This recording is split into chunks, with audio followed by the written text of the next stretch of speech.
Tick-tock, time to rock. Good evening, good afternoon, good morning to everyone who's watching from all over the world. I'm your friendly neighborhood philosopher, David Wood. And with me now is the mighty one, Hatun Tash. Peace of Christ be with you, brother. How are you? Good.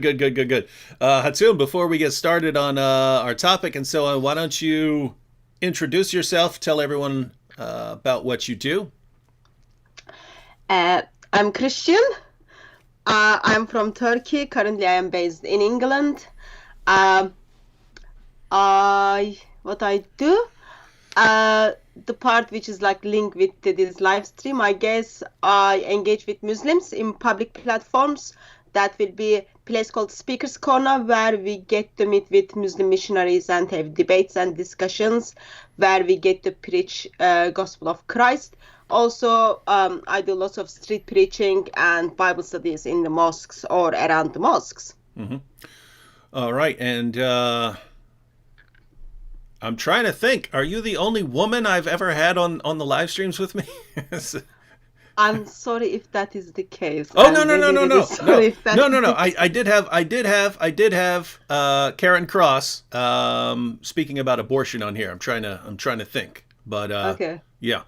Now this is it's very interesting to have Hatun on with us because a lot of us think that she's the one who actually is causing even Muslim scholars to admit and acknowledge the differences in the various versions of the Qurans that exist around the world today. And we'll talk a little bit about this later, but Hatun did this basically by collecting Qurans from around the world and putting them in the faces of Muslims and saying, is this the same word as this? Oh, it's not? Then these are different Arabic Qurans, aren't they? And to this day, Hatun, whenever I play video clips of you showing these different versions of the Quran, like clockwork, almost 100% of Muslims that I show this to will say, no.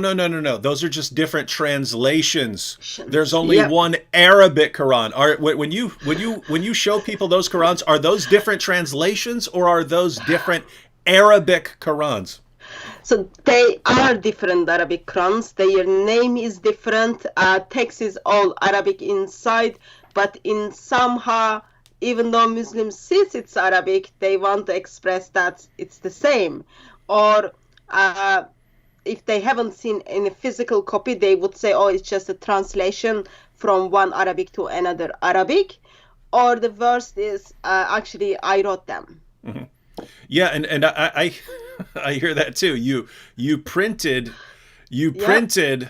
all of the, how many you're up to now? Like 37. 37 different Arabic Qurans. And yeah, I've heard that. If people finally acknowledge, okay, those are actually different Arabic words there, they'll say nope, she's a liar. She went and printed up all these different Qurans herself and is changing words. And by the way, it's a little side note.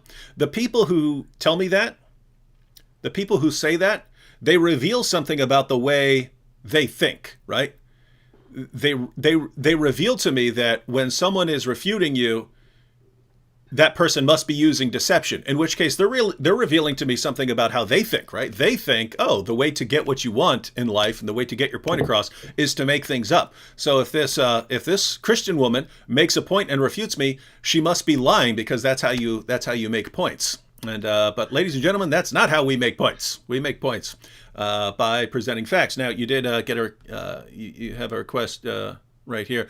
Fred G. Sanford says, can you give a Hatun a shout out from Fred G. Sanford? The G is for gospel preacher. So there you go. You gotta, thank you. I don't know if you guys know who Fred G. Sanford is over in in the UK, but from a show called Sanford and Son. Go ahead.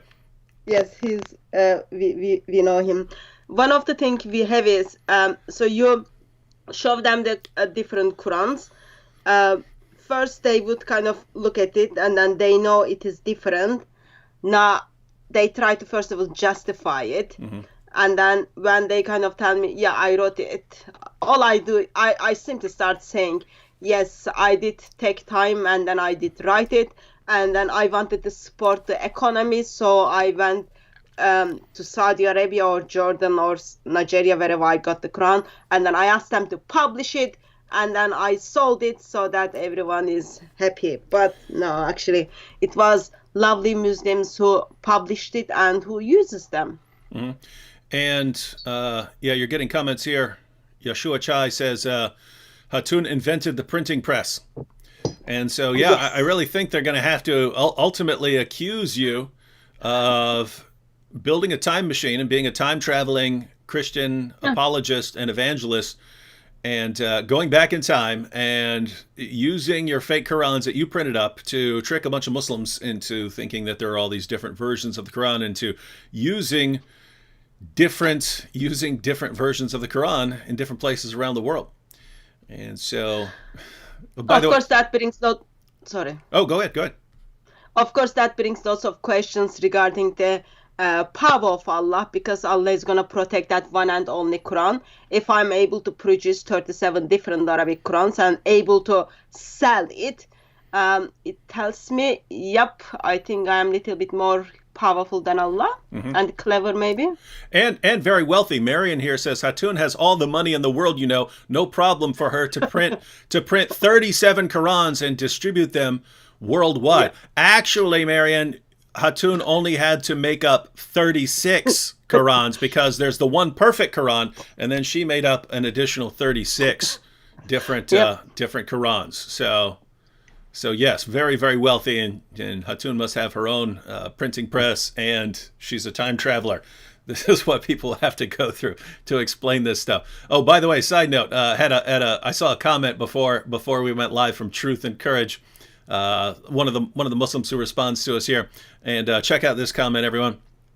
I screenshotted it. Truth and Courage said, David Wood is a liar, that is, who follows massive ad-Dajjal. Dajjal is sort of the Islamic Antichrist figure.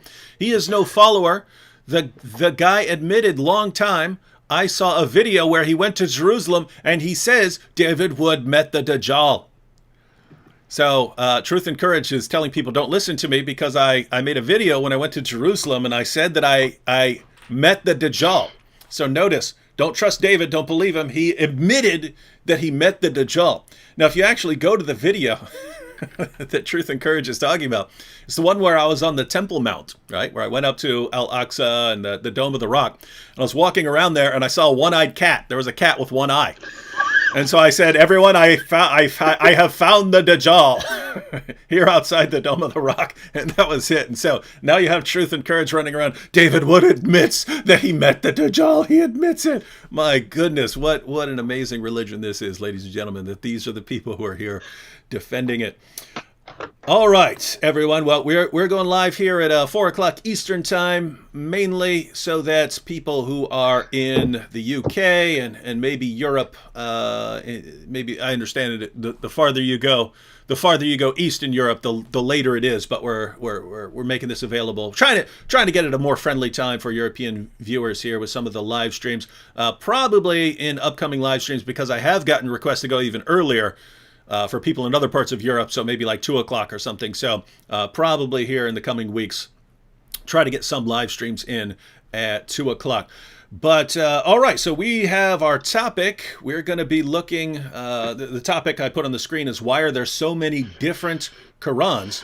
And one of the amazing things is that even Shabir Ali is now admitting that there are different Qurans. And as I pointed out, I believe that is because Hatun has been going around putting them in people's faces and saying, look at these different Qurans. They are not the same in Arabic. And so you've got all these Muslims who've been taught all their lives by their leaders, by their apologists, that there is exactly one Quran and there has never been any other Quran. And it has been perfectly preserved right down to the letter. I have an endless supply of Muslim apologetics books by Muslims, right? By Muslim scholars put out to convince people that Islam is true. I have an endless supply of them that say the Quran has been perfectly preserved right down to the letter. There's never been a difference anywhere in the history of the manuscripts of the Quran. This is what Muslims are taught. And then you have someone like Hatun come along, put them up in their faces and say, these are different. And then the Muslims start wondering why. And they'll accuse her, oh, you must have printed those yourself. Why? Because my leaders told me something different, and my leaders would never lie. Yeah, they would. But they don't believe that, and so they keep going to their leaders. Why are there these different Qurans? Why are there these different Qurans? They're putting them on the screen. Why are there these different Qurans? And one approach is to just say everyone's lying, and the other approach is the one that we're going to see Shabir Ali take, and Shabir is going to acknowledge that there are different versions of the Quran depending on where you go in the world, and he's going to try and give us an explanation for why we have all of these differences. Now, Hatun, you've seen the video by Shabir. We're going to go through the entire video, except for like the end where he just says you can follow my ministry and stuff like that. But as far as the content goes, we're going to go through Shabir's entire video. Hatun, what do you think about Shabir's overall presentation here? Actually, I feel sorry for him that he was put in that place to explain it. But I think it was 2016, Shabir Ali expressed that he follows the 1924 Quran. And in a sense, I am grateful that now Muslims are aware, actually, now there is the internet, there is a Sheikh Google, there is a Sheikh YouTube, and there are people asking questions. Therefore, Muslims are leaving Islam. We cannot lie to our Muslim brothers and sisters anymore. Let's simply make 15 minutes video to answer this once for all.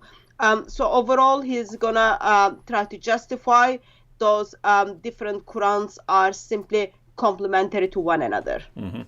And I'm sure in this live stream we'll be touching on some of the issues, but we'll certainly be having many future discussions on whether Shabir is accurately explaining why we have these different Qurans. The important point that we want to draw to here is he is acknowledging that there are different versions of the Quran with different words. And ladies and gentlemen, the main question I would have for Muslims is, why then do your leaders and your apologists tell you perfect preservation right down to the letter, when even your Muslim apologists are now coming out admitting, no, that's not true, that's actually false? Why did they spend years lying to you? Because that's all it is, it's a lie, right? If a Muslim wants to say, hey, we basically have what was revealed to Muhammad, I can see them saying that. But when they say perfect preservation right down to the letter, and they've read their sources, they're flat out lying. And that is the question. Why do Muslim leaders and Muslim apologists lie, just flat out, indisputably lie to people? Why do people like Jamal Badawi, who says that God protected the Quran perfectly, why do they lie?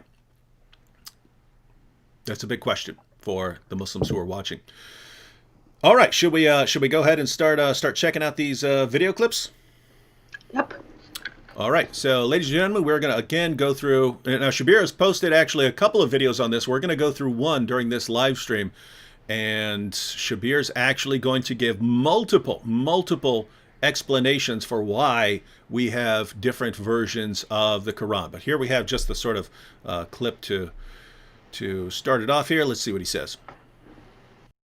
Peace and the mercy and blessings of God be with you all. I'm your brother in faith, Shabir Ali. In this segment for Let the Quran Speak, I want to discuss with you the history of the rise and development of readings and manuscripts of the Quran. So Shabir says there, just at the little beginning clip, and I wanted that short clip just to make sure you can hear all of that, right, Hatun? Yeah. Okay. Yes. So you can hear everything Shabir is saying. All right. Yeah. So he says he's going to talk about the history of the Quran. Now, to any Muslim who watches that video and hears Shabir say, right now I'm going to tell you about the history of the Quran, what are Muslims expecting to hear from Shabir? What are they expecting to hear? Quran is well preserved, eternal word of Allah, not even dot changed. Mm-hmm. And that, so the history of the Quran is pretty simple, according to what we hear from Muslims, right? There is one Quran given to Muhammad, perfectly preserved today, dot by dot, letter by letter, sound by sound. It's exactly the same what we are reading.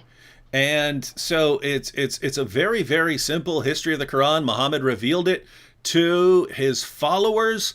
A ton of his followers, at least dozens, possibly more than 100, they all memorized it word for word from the mouth of Muhammad himself. And there's never been any differences. In fact, Hexitas here expanded upon what we were saying, because I said perfect preservation right down to the letter. Hexitas pointed out perfect preservation even right down to punctuation marks and diacritical marks that weren't even in the original Quran. And why that's really important is I have Muslim apologetics books and Muslim dawah books that I have books that are meant to convince non-Muslims that Islam is true and that the Quran has been miraculously preserved. And they will say no difference even in the diacritical marks, even those little dots and stuff. No difference even in the diacritical marks. And why that's interesting is, as Hexitas points out, in the original there weren't diacritical marks. So what in the world are you talking about here? They're entire. It's like lie upon lie upon lie upon lie upon lie. So very interesting stuff. But yes, ladies and gentlemen, if the Muslim scholars and Muslim apologists are correct, this should be very simple from Shabir. Ladies and gentlemen, the Quran was revealed by the Prophet Muhammad sallallahu alaihi wasallam to his companions. They wrote it down, memorized it, so that you had two ways of confirming the Quran, and there's never been any difference ever, right down to our time. That's what we should be hearing. But guess what? Christians are saying other things. You'll hear Christians like Hatun and Jay Smith, and they start talking about the 1924 Cairo edition and this sort of thing, and they start talking about the different versions in different parts of the world, and they start talking all this crazy stuff that shows that they're a bunch of liars. Shabir's going to set the record straight, ladies and gentlemen. All right, we ready to go? Yep. All right, let's see what Shabir has for us. Today, most Muslims read the Quran in a text that is referred to as the Egyptian edition of 1924. That's how scholars refer to it. Most Muslims may not have realized that this is the designation for that manuscript, for that text to Muslims in general. This is just simply the Quran. But this is not the only text of the Quran that is read throughout the world. In North Africa, there is a slightly different text that is based on a slightly different reading, mostly corresponding to what we read in the rest of the world, but with some slight variations that do not affect anything that Muslims believe and do not have any major impact on any Muslim practices. And then too, in some parts of Africa, there is another reading of the Quran and a matching manuscript that is prevalent. And here too, we find some slight variations that do not affect Muslim beliefs and do not affect Muslim practices in any significant degree. Wow, wow, wow.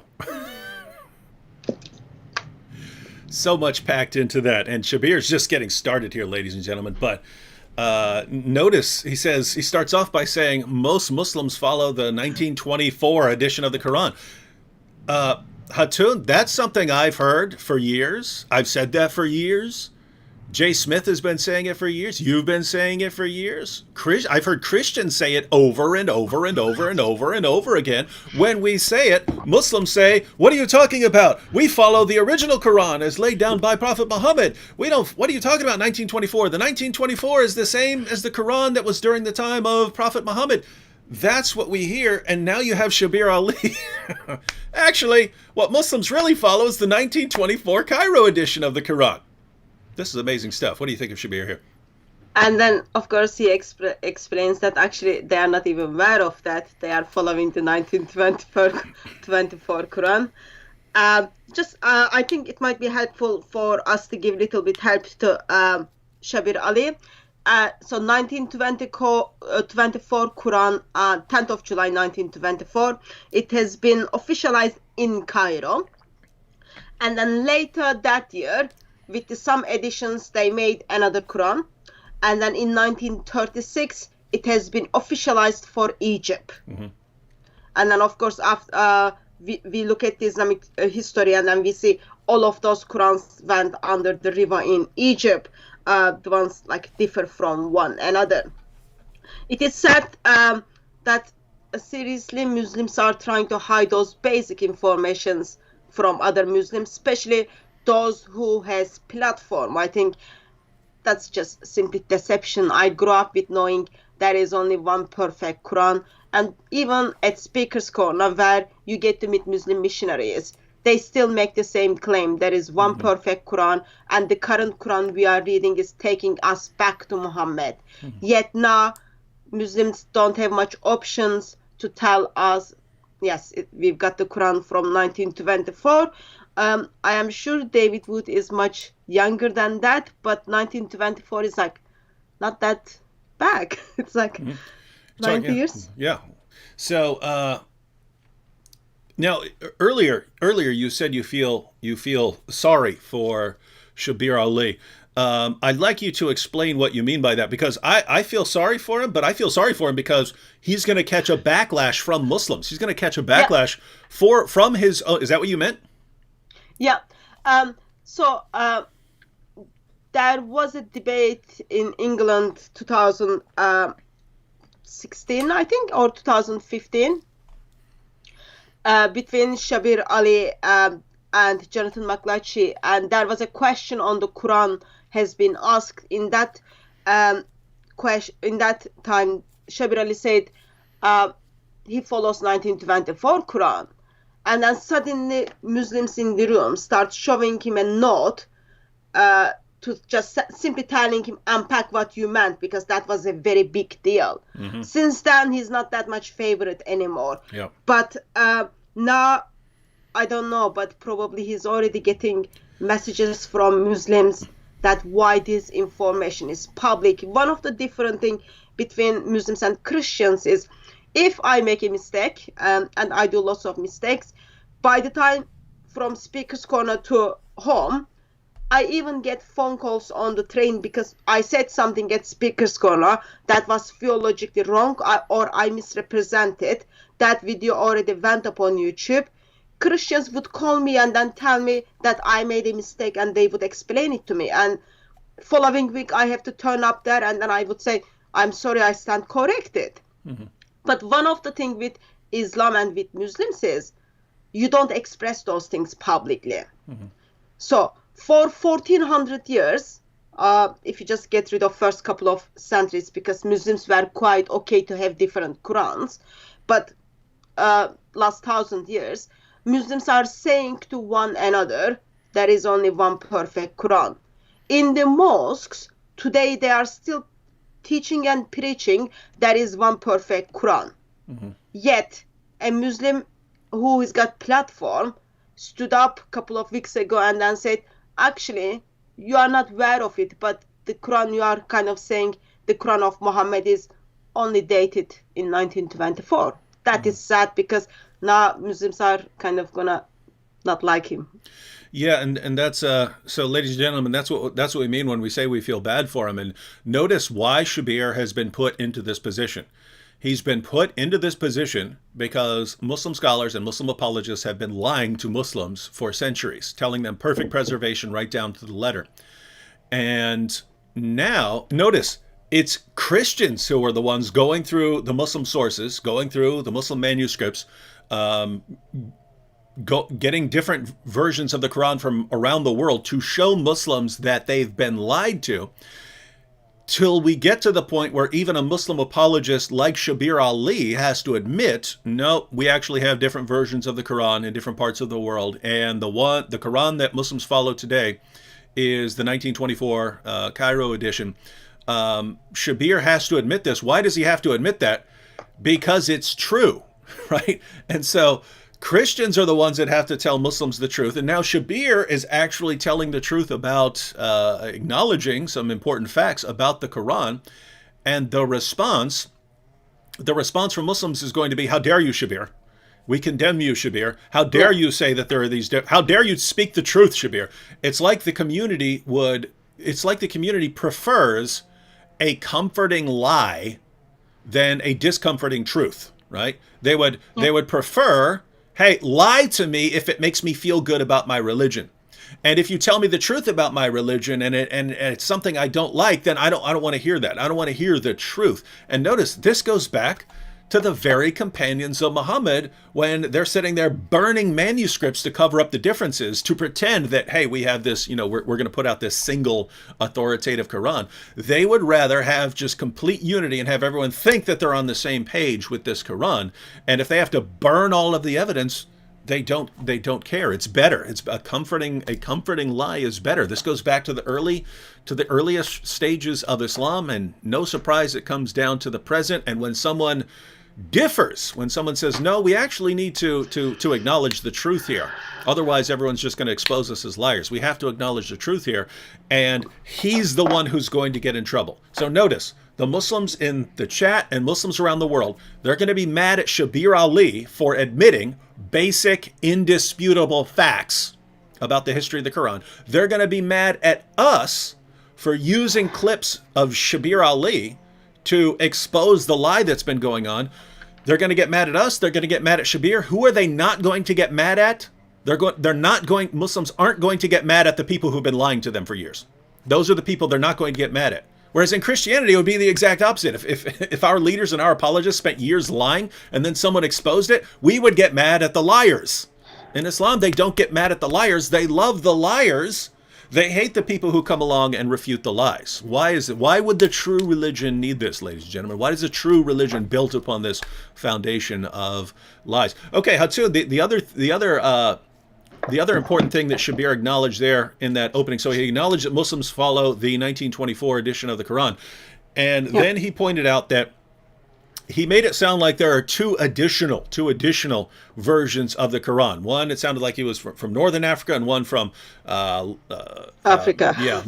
Somewhere mid-Africa or something like that. He's acknowledging that there are these two alternatives, and there are differences. There are different versions. They're different Arabic, but they're basically the same thing. You don't get a different version of Islam from them. Now, is that the complete story, or are there even more than those two extras? That's little bit of introduction of the story. But I just want to kind of share something. I know this is not linked with the topic, but hopefully it will help audience to kind of see how serious it is. On Sunday the 17th of May, I had a Skype meeting with someone from Saudi Arabia, a Muslim who has been there for all of his life. He went to Kaaba. He spent lots of time around it. He even drank Zamzam water. And a couple of years ago, he comes across with some of YouTube videos, and then he starts following things up.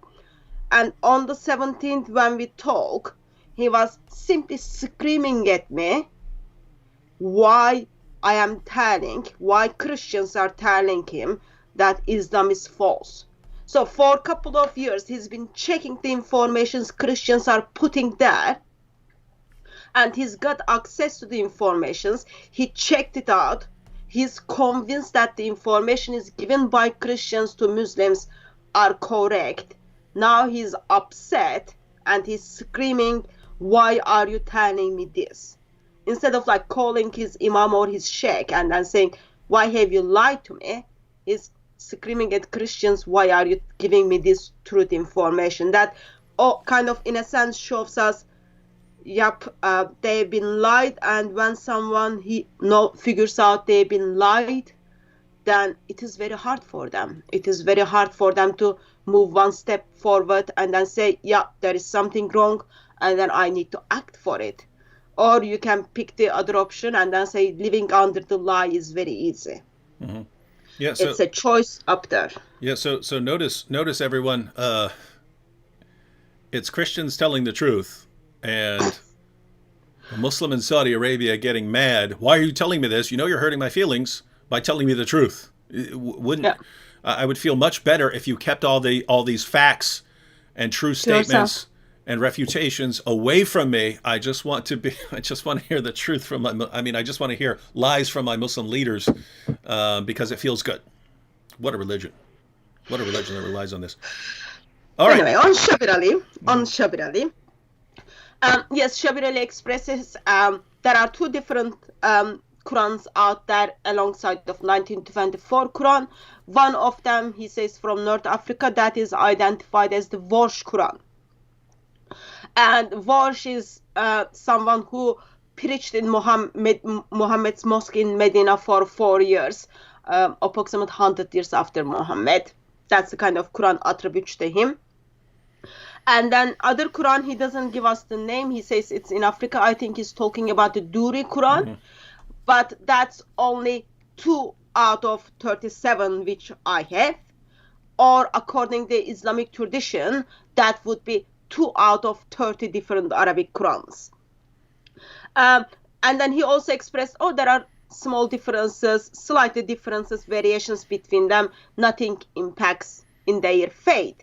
I would simply say that's not true, because when we look at the Warsh, so the current Quran Muslims are reading 1924, so-called 1924 Quran is identified as the Hafs Quran from Kufa. The Quran which people use in North Africa, that will be in Morocco, that is Warsh Quran. Today's copies between Hafs Quran and Warsh Quran, there are over 1,300 differences, textual variations within them. No, there aren't. There are 0. Yes, they were 0. They were 0 until Shabir Ali put this video up. Since then, we've got over 1,300 textual variations between them. And yes, none of them gives different God. Yes, none of them gives them different Muhammad. But those variations affect the life of Muslim when it comes to their practical life, such as first of all, like, I think for me it doesn't even need to go to there, because dot by dot, letter by letter, sound by sound, word by word, it's supposed to be the same. But what we have is here, when you compare those Qurans, you kind of have to sit back and then say, actually, I don't know when and how I need to do wudu if I follow the Quran in Morocco or if I follow the Quran in England. That's the issue. And like currently I've got 37 different Arabic Qurans. I haven't went through them all, but so far I've got over 90,000 textual variations between them. And that is sad reality. 90,000 textual variations in a book in which there are 0. That's the That's the real miracle of the preservation of the Quran. I made an article on that. Was probably over 10 years ago, and I wrote the article. It was titled something along the miracle of the preservation of the Quran. And the miracle, I said, is that the Quran has all of the features of a book that's been changed over and over and over again, and yet it's somehow never been changed. That's the miracle, right? It has all the features, all the characteristics of a book that was just passed on by human beings, in which case human beings make mistakes, human beings make changes, and it has all the characteristics of a book that was passed on by humans and that was changed over and over and over again, and yet it's somehow been perfectly preserved, even though it has all the features of a book that's been changed. And so that's the real miracle of the Quran there. And so you're saying that you've acquired tens of thousands of Quran variants in your 37 different Arabic versions of the Quran. And ladies and gentlemen, that right there is why Muslims like Shabir Ali are being forced to acknowledge it. And so notice, going back to why, Shabir Ali is going to get in trouble over this. Shabir's going to get in trouble over this, but from Muslims, not from us. We think it's a mark of integrity to actually acknowledge certain facts. But Shabir's going to get in trouble for this, for acknowledging this, when I think Shabir's thinking long term, like how long can we just keep denying this? How long, when Christians like Hatun are coming up and putting the Qurans in our faces, how long can we keep saying, nope, perfect preservation right down to the letter? And Shabir is acknowledging this. I think Yasser Qadi is realizing this, and they're realizing we can't just keep saying perfect preservation right down to the letter. It's not going to work. But again, Muslims, I don't know why. I don't know why this won't affect your confidence in your leaders and apologists in any way, right? It's like, because I see this in these live streams, right? You'll hear something from your Muslim apologist. You'll come here, use it in the chat. It'll be completely refuted and destroyed. We'll expose your leader or your apologist as a complete liar. And then you'll come back the next day with your next claim from your Muslim apologist, the next thing you heard from your Muslim apologist, right? And we'll expose that as a lie. We could do this 487 times, showing that your leaders are just flat out lying to you, and you'll keep mindlessly believing anything they say. And so notice here, again, you can go to almost any Muslim apologetics book, any Dawah book, it'll say perfect preservation right down to the letter. When you open up that book and you read that, and then you hear even Shabir Ali now admitting, nope, there are different versions of the Quran, definitely has not been perfectly preserved. How do you not say, well, I don't trust those guys anymore? If they were telling me lies about that, why am I going to trust them about other things? How does that not enter your mind? That would be the first thing that, if I were a Muslim, that would be the first thing that entered my head. If they were lying to me about that, everything they're saying is under investigation as far as I'm concerned right now. Another thing is, one of the other thing has been recently done is, I don't know if you are able to see the book I am holding. So this is the new book, came out, identified as the British translation of the 10 Qur'an of the Noble Quran. So this book simply tells you, yes, there are differences in the different Arabic Qurans, and then author says actually those differences are changing meaning of the word and the sentence. And then he puts together the English translation for everyone to see. Yep, there are differences. And it is put together by Muslim. Mm-hmm. All right, so from that first clip of Shabir, apart from his little intro, from the first actual content clip, he's already acknowledged that Muslims are following a particular Quran, the 1924 Cairo edition, so less than 100 years ago. And he acknowledges that there are two different versions of the Quran that are different from that version, the 1924 Cairo edition, and they're in Africa. So Shabir has acknowledged both of these. Quick comment here. I'm assuming this is a joke. The name is Three Idiots here. But he says, Quran is the only religious book in which God himself took responsibility of preservation. Bible never make such a claim. Isn't that enough to reject Bible? There are so many problems here. That's why I'm assuming this is a joke. If you're saying the Quran takes responsibility for perfect preservation, well, then the Quran is false, because we've seen that the Quran hasn't been perfectly preserved. Second, if you're saying the Bible never makes such a claim, what, that God is protecting the scriptures? Of course it does.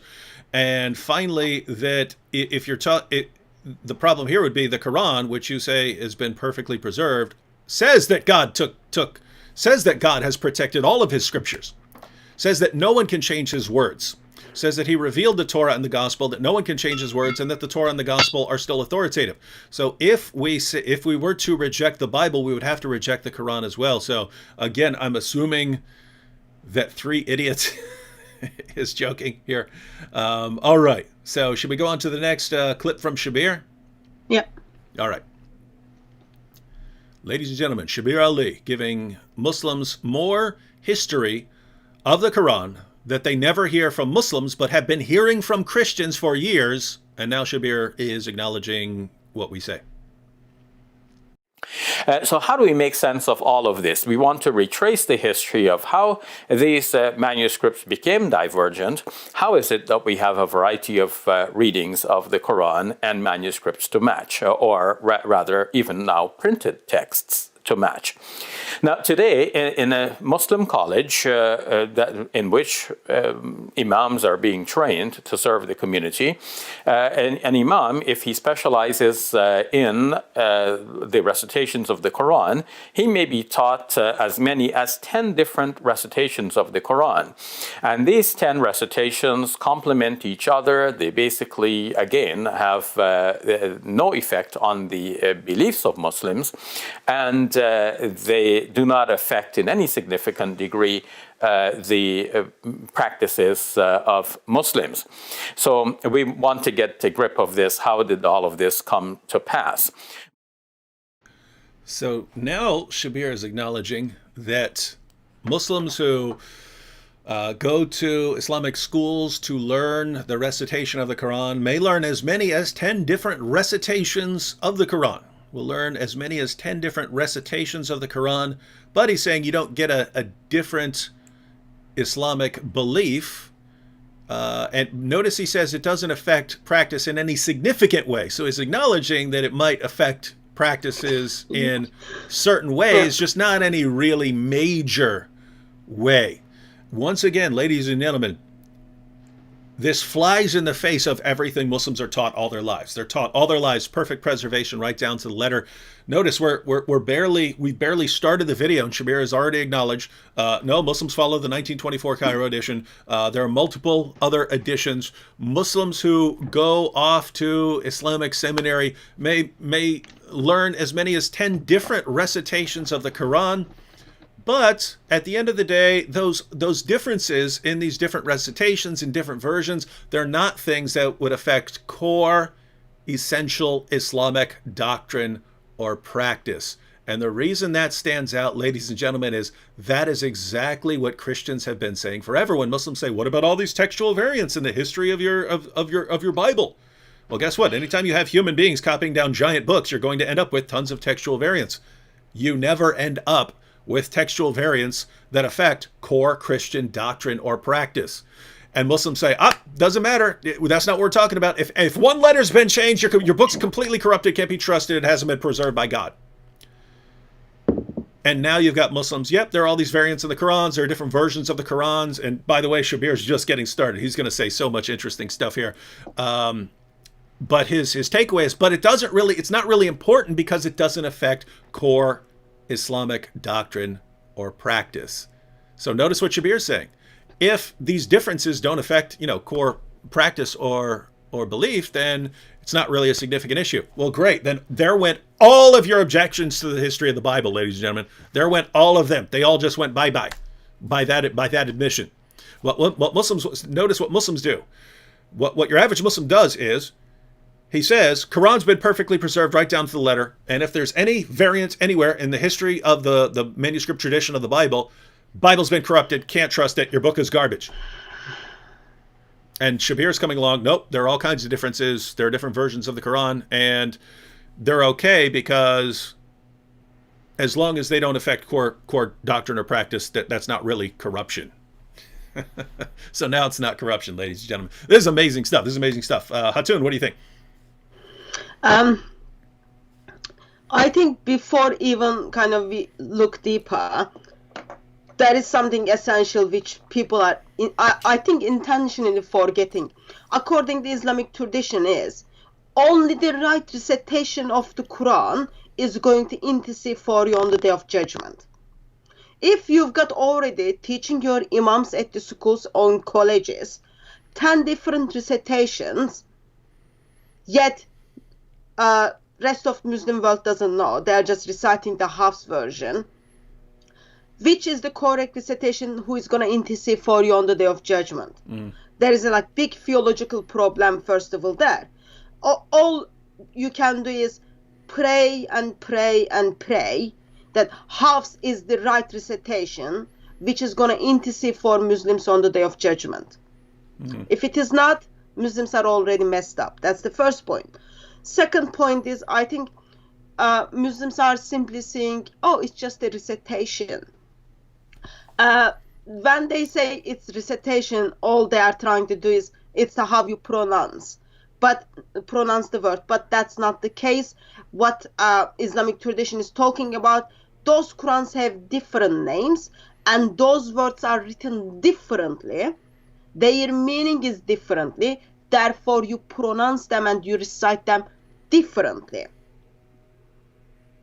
And why do you have that issue at the first place? Yeah. People grow up all knowing there is perfect Quran, there is one perfect Quran. And now, people are at colleges learning there are 10 different recitations. That's just deceiving intentionally, and it is just wrong and wrong and wrong. And Shabir Ali talks about they complement one another. I think Shabir Ali thinks like it's the husband and wife, how they complement and make kind of complement one another. But in here, no, they don't complement one another, because there is one eternal tablet. Mm-hmm. How can suddenly we've got 30 different Arabic Qurans? And when he says 10 recitations, actually he's not talking about 10. When you break it down, he's talking about 30, because those 10s are the imams, but people are reciting what the students are said, and those students have different Qurans. In that sense, it is a bit disappointed, but it is good start.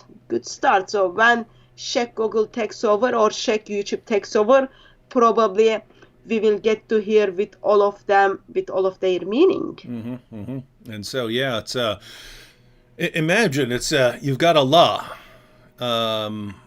claiming that he has this most clear book ever. Throughout the Quran, Allah says over and over and over again, like a beating drum, that his revelations are clear. And yet, according to Muslims, he must have revealed it in all these different ways to try and convey what in the world he means. And even then, they still can't figure it out. And so, we've said it before, we've said it again. If we take Muslims seriously in their claims about their God and their book, Allah is the absolute worst communicator in all of history. Just imagine someone who needed, in order to communicate basic commands, had to say, "Hey, let me give you this verse in 7 different versions, and hope that you can figure it out." Then, very interesting stuff. But we're going to get to some explanations of Shabir Ali on why we have these kinds of things. All right, should we go on? Yep. Ladies and gentlemen, I give you Shabir Ali. Muslim scholars have made sense of this by referring to a tradition according to which the Prophet Muhammad, on whom be peace, said that the Quran has been revealed in 7 ahruf. And I have to come back and explain that term, ahruf. In any case, that tradition says you can recite of any of these, whichever is easy for you. And moreover, that each one of them by itself is complete, and each one serves as a healing. Now, to use comparable language from our Christian friends, we see that sometimes there is the statement, that which is sufficient for your salvation. So it looks like what this tradition is saying is that if you read according to any one of the readings, then this is sufficient for your salvation. And with this in mind, it gives great comfort to the average Muslim, knowing that you can read just one of these readings in one text, like, for example, the 1924 Cairo edition of the Quran, and that is sufficient for you as a book of guidance. It is sufficient for you to have salvation, because, again, the various readings do not change anything that Muslims believe and do not affect the practices of Muslims in any significant degree. So, what do you think of that, Hatun? I want to pull up a comment here, but go ahead. One of the things I learned is people believe if you say same thing, and even if that's not true, again and again and again, everyone will believe that, and people will remember that. So Shabir Ali is saying, none of it's going to affect your eternity. It is sufficient for your salvation. It's all good. And he's expecting everyone to remember that. Therefore, just be confident in the Quran, which one you are reciting. But my basic questions would be, if have you noticed Muslim scholars are thinking that it's not Muhammad, it's not how Allah said, it is the Muslim scholars are trying to argue and trying to figure out how we can justify, now we end up having different Qurans. Mm-hmm. One of the way we can do as a Muslim scholar, we are going to say, we go back to tradition, and then we say, why Allah, in the first place, a man who cannot read and write? Arabs were not good enough to kind of recite one version, therefore Allah felt sorry for Arabs, and then Allah give them one verse in 7 different ways to Arabs, so Arabs can remember that. That's just all like big mess and confusion.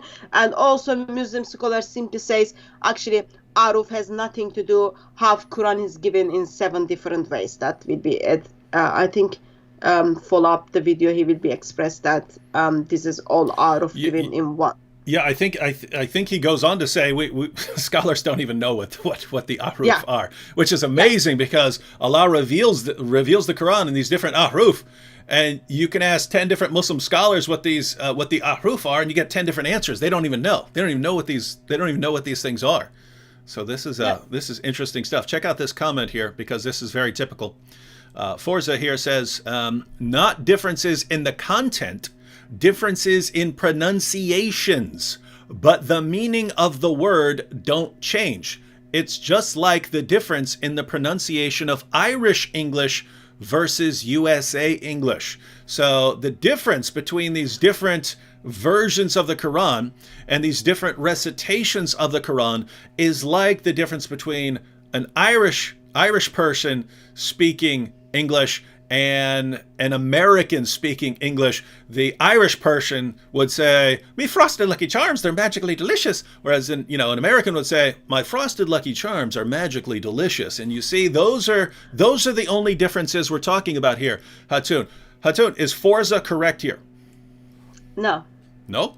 So it's more than mere pronunciation. So it is written differently. Therefore, it is pronounced differently, and therefore the meaning is different. Okay? There is a difference saying a book versus books.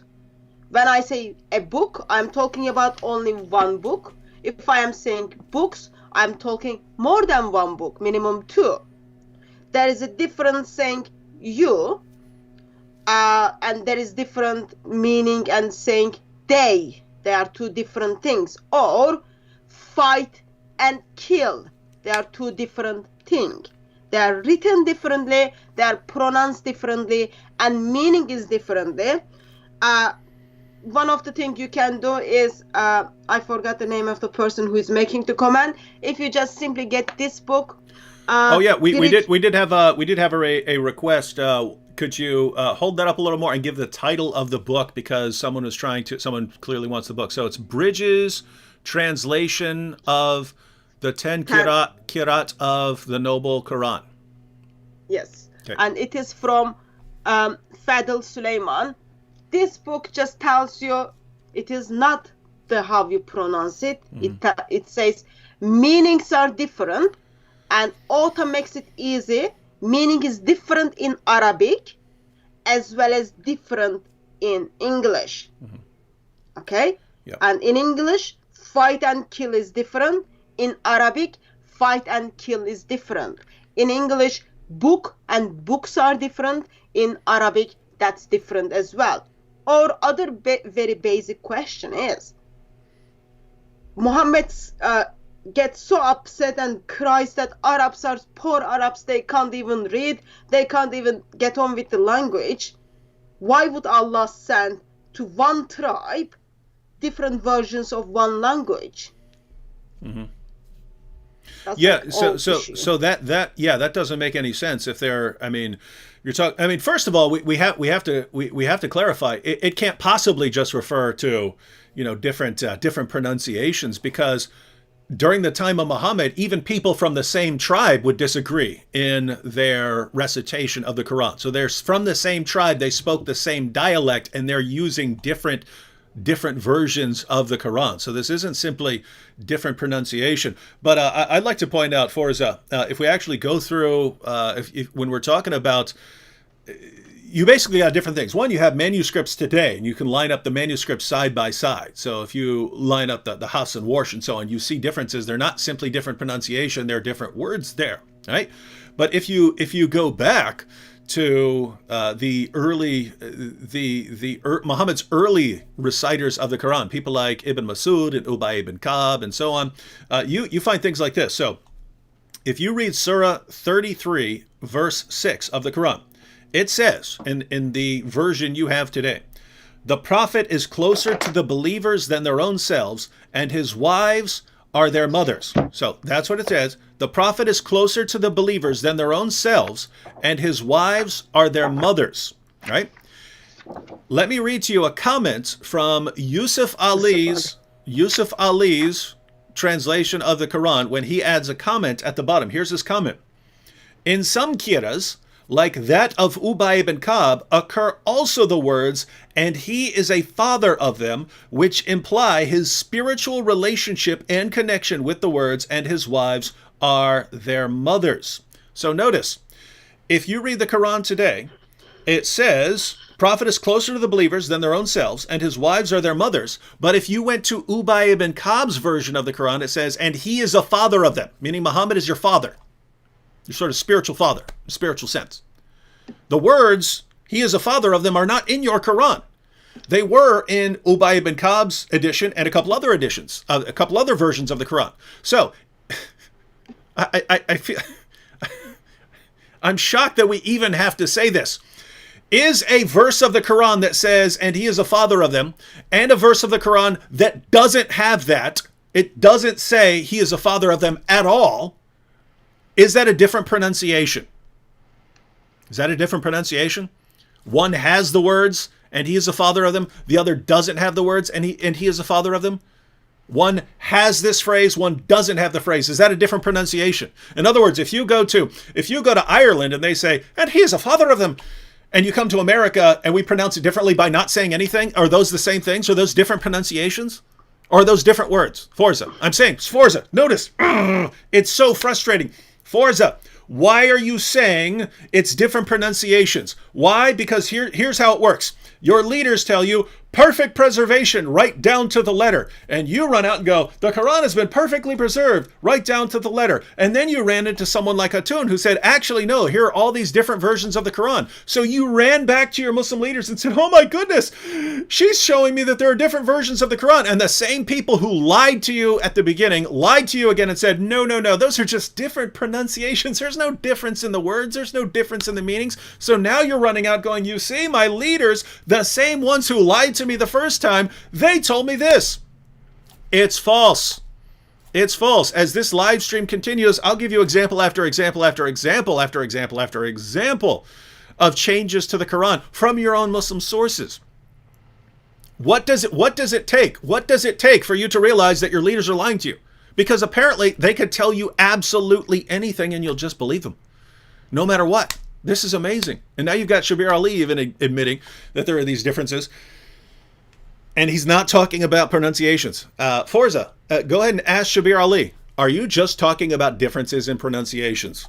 That's not what he's talking about. That is most certainly not what he's talking about here. So try to break out of this box that your leaders have put you in. Try to break free of these mental chains that keep you from ever thinking rationally about these topics. All right, Tune, anything else before we go on? I don't know if it's possible, but I'm gonna kind of share a screen with you. I don't know if you are able to. Are you able to see my screen? So I've got like a book on my screen. No, yeah. Let's see. Yes, I can put that. I can put that up. All right. So this is the picture from the book, which I just show it to people. Okay. Just to make a point, actually, it's not the pronunciation. It's not like Irish people pronounce things different from the American people. Mm-hmm. So Muslim author is telling me, this is like page 4 of the book. He just like started the Quran, okay, just page 4. Chapter 2, verse, it's too small for me to see, verse 35. He says, because Arabic is different, Arabic is pronounced differently. Arabic has been pronounced differently. Therefore, this word where it says, yet Satan made them sleep, okay, that's Arabic word. This is the English translation, if you think this is the Irish English, okay. When you come to the US English, it says, yet Satan removed them. So your Muslim scholar thinks actually that it does change the meaning. It is not just Irish pronunciation versus US pronunciation, it does change the meaning. Therefore, I need to express that. And then he tells me, which Quran is that so? It's not even Hafs Quran or Warsh Quran. It is in Hamza's Quran. And you haven't heard that because your Muslim scholars did have not chance to explain you to that. So in Irish, while you say,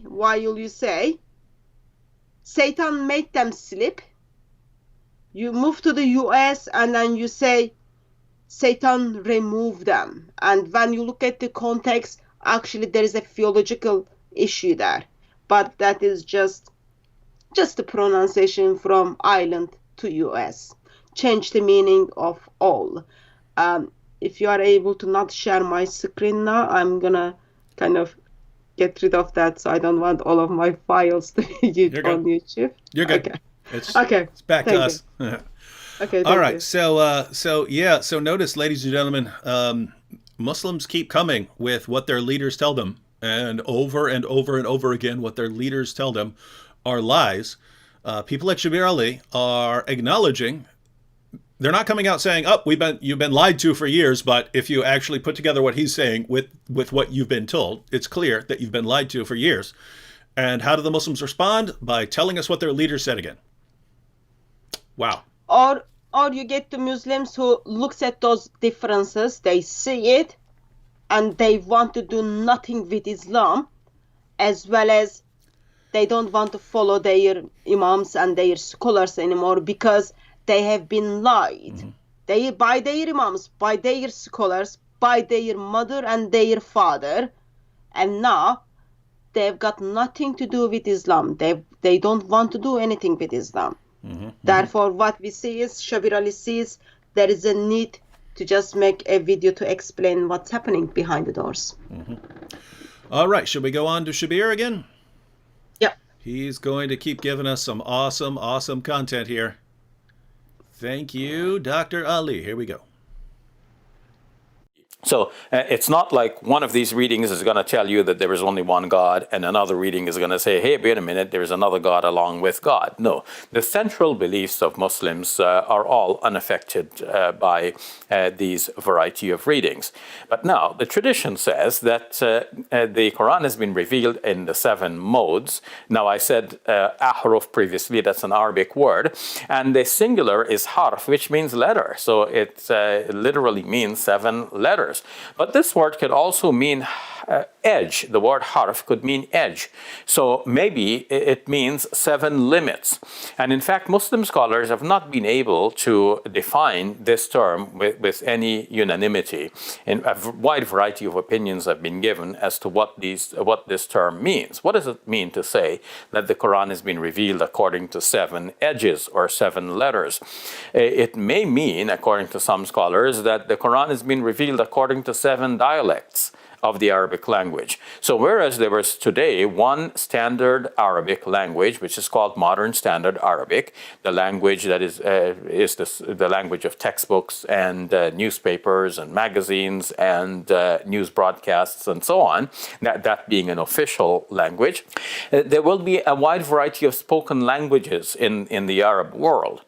To the extent that sometimes the people of one region cannot understand the people of another region, though each one understands themselves to be speaking the Arabic language. Something like this may have prevailed even within the lifetime of the Prophet Muhammad, on whom be peace. So there were regional dialects of the Arabic language, and it looks like the Prophet Muhammad, peace be upon him, may have permitted his companions in the initial phase to recite the Quran in terms of its meaning, to express that meaning in their familiar terms and their modes of expression according to their dialects. Is everyone hearing what he just said?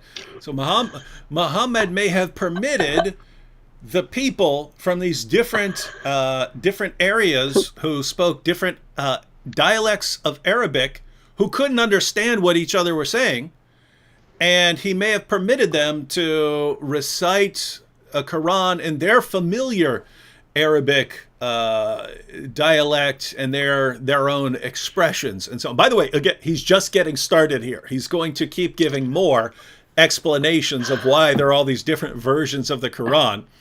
But yeah, so just starting there. Notice he also said, the word harf, it can mean letter, or it can mean edge.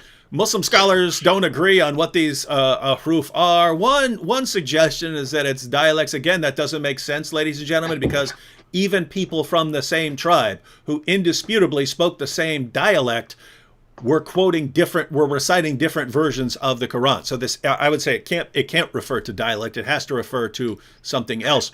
But notice what Shabir is saying here, right? You've got all these different versions of the Quran. Muhammad explains it by saying, "Oh, but the Quran is revealed in these 7 ahruf." And you ask Muslim scholars, "Well, what in the world does that mean?" We don't know. We have no idea what it means. But it's been perfectly preserved somehow. Yep. And believe whatever we say. Any thoughts on this, Hatun?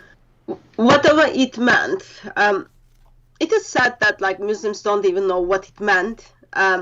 Or what it means today, but clearly that's not the correct, because that's the case Muslim scholars are making. But whatever it meant, it caused Ubay bin Ka'b, whom Muslim needs to take the Quran from, whom Muslim needed to learn from, doubt in his faith, because there is a story where Ubay bin Ka'b hears different version of the Quran. They go to Muhammad, and then Muhammad simply struck Ubay bin Ka'b from his chest, and Ubay bin Ka'b says, "I didn't have that much doubt even in the time of Jahiliyyah, because now Muhammad is telling me, oh, Quran is revealed in 7 different ahruf." And then you've got similar story with Umar, father-in-law of Muhammad, and Hisham, who are from the same tribe. They are reciting the Quran differently, where Umar wants to grab him joining his prayer. But good guy, he's like patient. He waits until the prayer finish. Both of them go to Muhammad. And then by that time, Muhammad never told anyone, "Oh, by the way, Allah is giving me the Quran in 7 different ways." That's the first time Muhammad just explained the whole world. Mm-hmm. Yeah, there is Quran in 7 different ways. And he simply kind of says, yeah, Allah wanted to make it easier for you. Mm-hmm. Yet today Muslims are saying, oh, maybe Muhammad might do that. Muhammad might imply that, or it might be dialect. I think it all questions what kind of God you worship and what kind of prophet you follow. Yeah, and notice the reason, so Muslims are taught perfect preservation right down to the letter.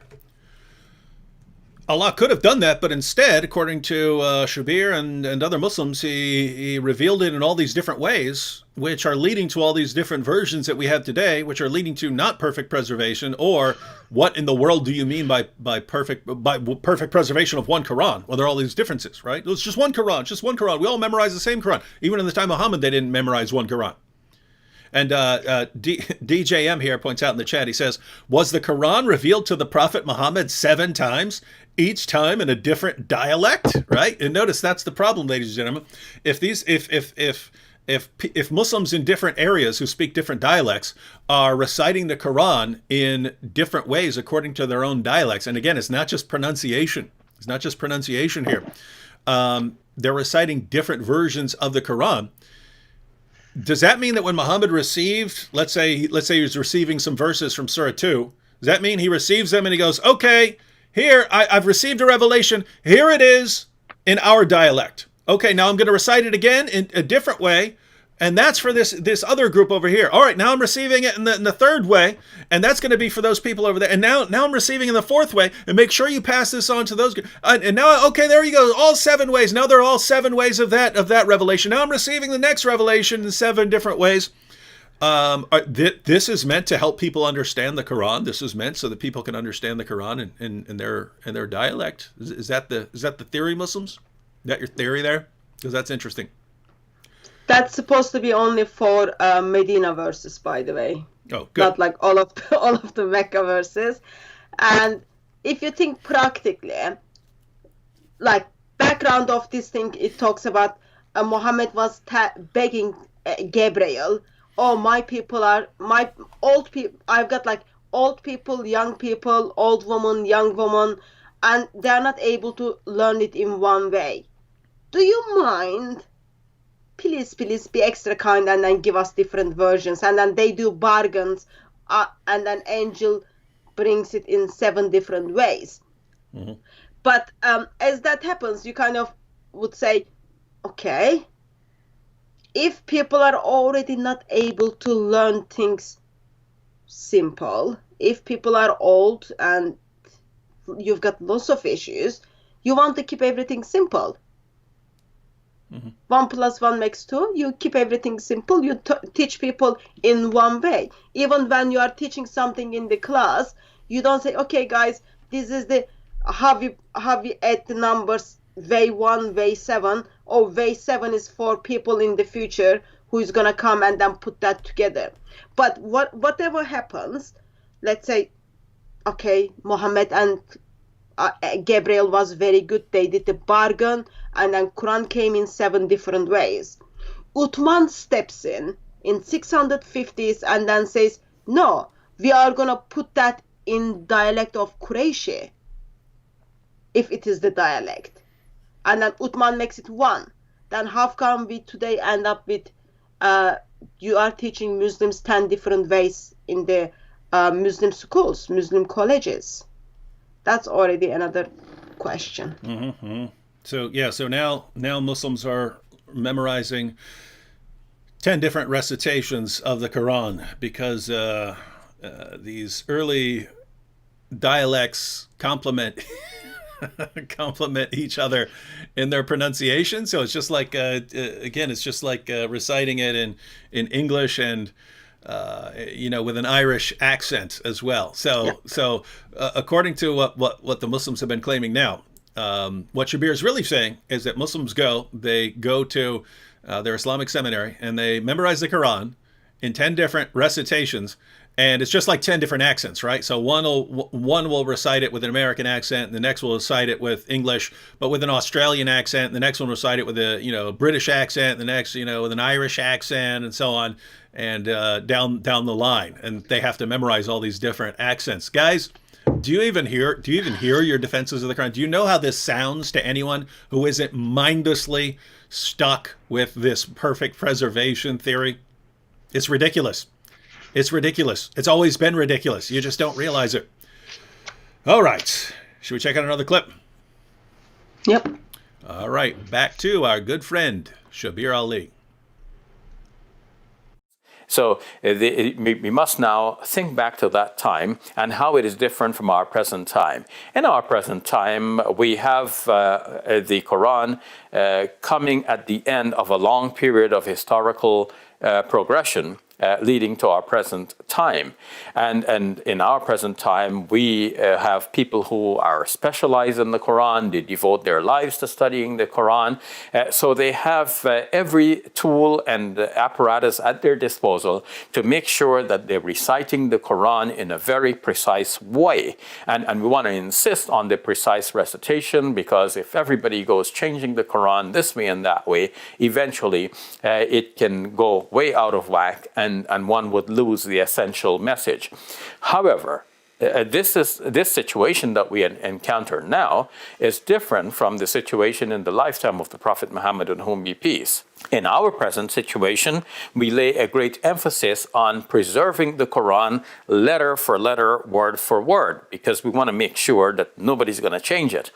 In the time of the Prophet Muhammad, on whom be peace, the most important impetus was to ensure that the message of the Quran would be absorbed and put into practice and taught to others. So the precise words, which are the vehicles through which the important teachings are being disseminated, were not so important.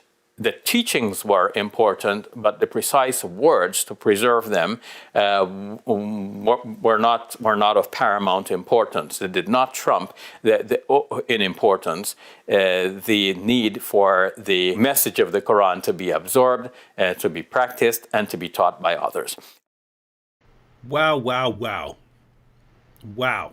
Wow, wow, wow, wow. So now we're moving into Shabir's second explanation. So the first explanation for why you have these different versions of the Quran is that you had different ahruf, which we don't know what that means, but maybe it means dialects, but we can't say. The word means edges or letters. The Quran is revealed in 7 letters or 7 edges, and we don't know what it means. One theory is that it refers to dialects when it can't actually mean dialects because people who spoke the same dialect had differences as well. So that's one part, but that's one part of it. That's one part of why there are different versions of the Quran. The second explanation from Shabir here is that while Muslims today are obsessed with the precise wording of the Quran, during the time of Muhammad, they didn't care so much. Their main focus was to get you to understand the message and the command that's being given to you. So, you have to pray, or you have to do this, or you have to do that. The main thrust was getting the gist across, right? Just get the gist. Just get the idea here. You don't need to learn precise wording. Who cares about that? Who cares about the precise wording of the Quran? So notice if you're understanding what Shabir is doing here, he's basically saying that Muhammad would reveal it to his companions. Muhammad would reveal a verse to his companions. His companions would then go tell other Muslims who aren't right there what Muhammad said, and they're not saying exactly what he said. They're just giving the kind of meaning. Oh yeah, he said we need to pray, right? But these other Muslims would memorize it in the way that was told to them, not the precise way that Muhammad revealed it. And so what they ended up with was those Muslims who heard the Quran from so-and-so, who heard it from so-and-so, who heard it from so-and-so, they're not reciting it the way Muhammad revealed to it. They're reciting it in a different way. And what happened after that was, they memorized it in this way. They memorized the Quran in a way that didn't come from Muhammad. It came from someone who's just kind of giving them the gist of the meaning. And Shabir's going to go on to say that later they had to deal with this because now people have the Quran memorized in all these different ways. And that's why Uthman has to crack down and say, well, we need to do away with all these other ways of reciting the Quran that just give the gist of the meaning and not the precise wording. So notice, Muslims of the world, according to what Shabir Ali is telling you here, it's Muslims today who are obsessed with precise wording. During the time of Muhammad, no, just get the basic idea. Get the basic idea of what the Quran is saying, and that's enough for you. And you can memorize the basic idea rather than the precise wording. What are your thoughts on this, Hatun? Just a question. What is this message of Quran is? I really still don't understand the message of Quran, which early Muslims had to focus on. Mm-hmm. That's just something question mark in my mind. But so today we've got printing press. Today we've got check Google. If the words of the Quran is being changed, it is very easy to spot it and then correct it. Mm-hmm. But in 7th century, we didn't have that luxury. So I would think, it should be more important in 7th century versus in 21st century. But according to Shabir Ali, people didn't care about dot by dot, letter by letter, sound by sound, word by word application of the Quran. But in 21st century now, since we've got check Google, since we've got printing press, we need to know what it is, dot by dot, sound by sound, letter by letter thing is. Yeah, so everyone, I hope you're getting all of this, because notice, according to Shabir's theory, the Quran gets more clear over the centuries than it was at the beginning, right? It starts off as a jumbled mess in 7 different dialects where they're giving 7 different versions of the Quran, even though we don't even know what those versions are, even if they apply to dialects. But there are these 7 different ways of the Quran. The Quran is revealed in 7 different ways. And in addition to that problem, separately from it, people didn't have to memorize any precise wording, even of those 7 different ways of reciting the Quran. They could just memorize the important point or the gist, and they could actually memorize it and recite it, because the important thing was to understand what Allah is telling you to do, not any sort of precise memorization of the Quran.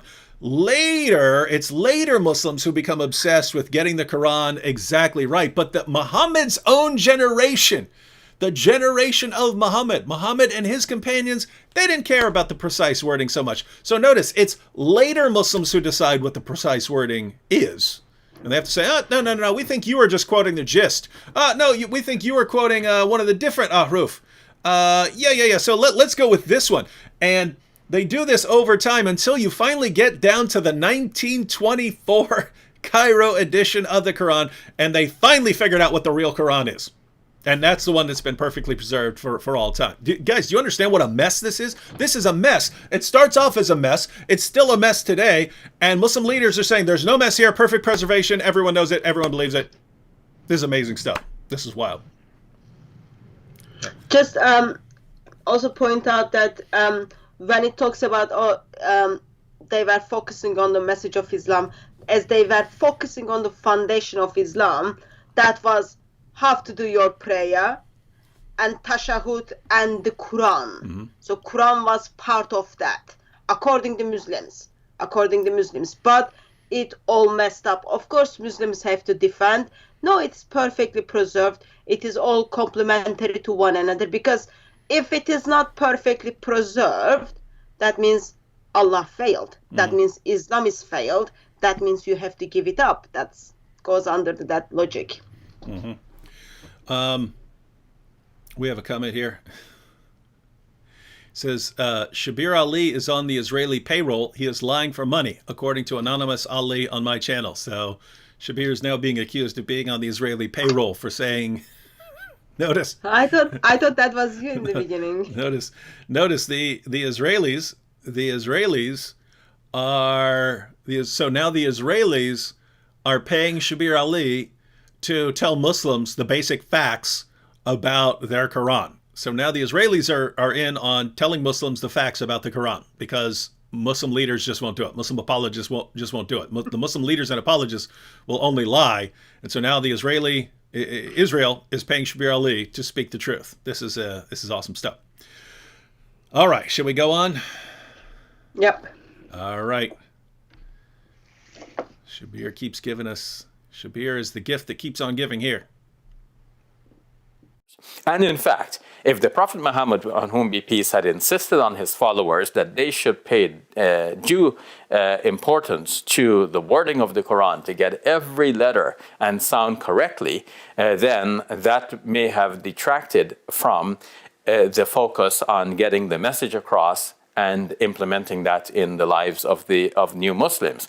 So with all of the challenges that the community faced in that early phase, it was important for the Muslims to focus on the meaning and the message and to circulate that. So one Muslim would go tell another one, look, we got a new teaching in the form of the Quran. The other one is asking, what does the Quran say? And then he repeats the saying and the teaching of the Quran without necessarily getting precisely the same words in which they were first delivered by the Prophet Muhammad, on whom be peace. So there was this period in which Muslims had the opportunity to teach others the Quran without insisting on the precise words. But then it came a phase when, if we allow this to continue ad infinitum, you can imagine that somebody gives it in their own words, and then somebody else gives that new summary in their own words, and then the third person gives it in their own words. Then eventually the whole message can become diluted. The original words will be lost.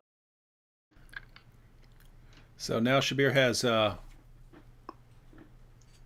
added another part to his theory. If Muhammad had insisted on the precise, correct wording of these Quran revelations, it might have turned people off, and they might have not really got the point if they're all focused on memorizing, the actual wording, correct wording of the Quran, and not just the gist and learning it in their own words, however they want to say it.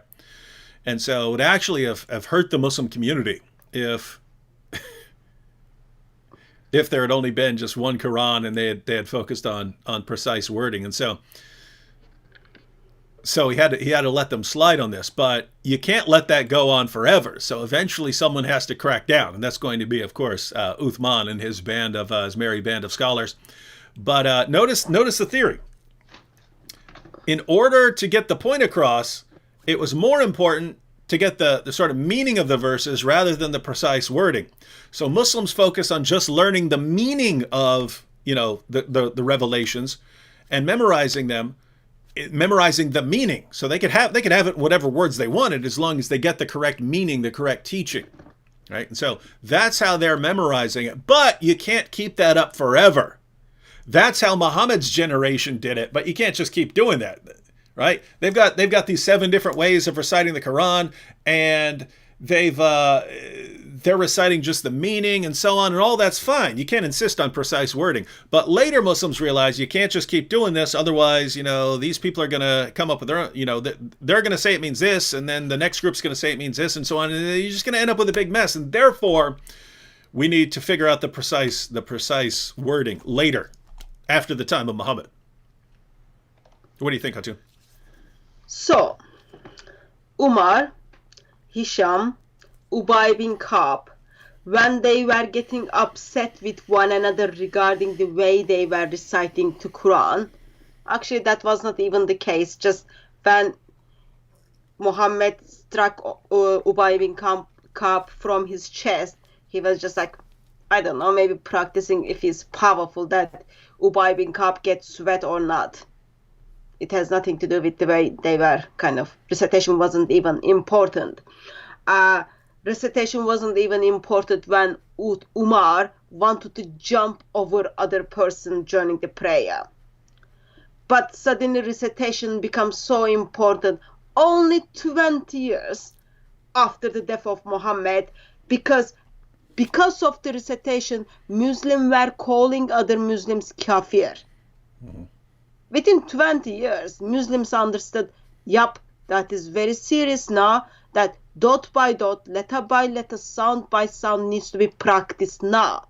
Therefore, he gets rid of all the Qurans, he orders everything to be burned, and then recitation suddenly becomes so important, word by word, dot by dot, sound by sound, letter by letter. He sends 9 Qurans with 9 people who know how to recite it to the different places. And something happens within approximately 6 years after that. Ibn Hajjaj suddenly does the same thing. So recitation becomes so important within 20 years. Yet it wasn't important for Muhammad. Therefore, I would put together Uthman had more power over the word of Allah than Muhammad. And it is the same. Today's Muslims, they are screaming that Quran is dot by dot, letter by letter, sound by sound, exactly the same. And Imams are spending lots of years in Muslim colleges to learn that 10 different ways of reciting the Quran.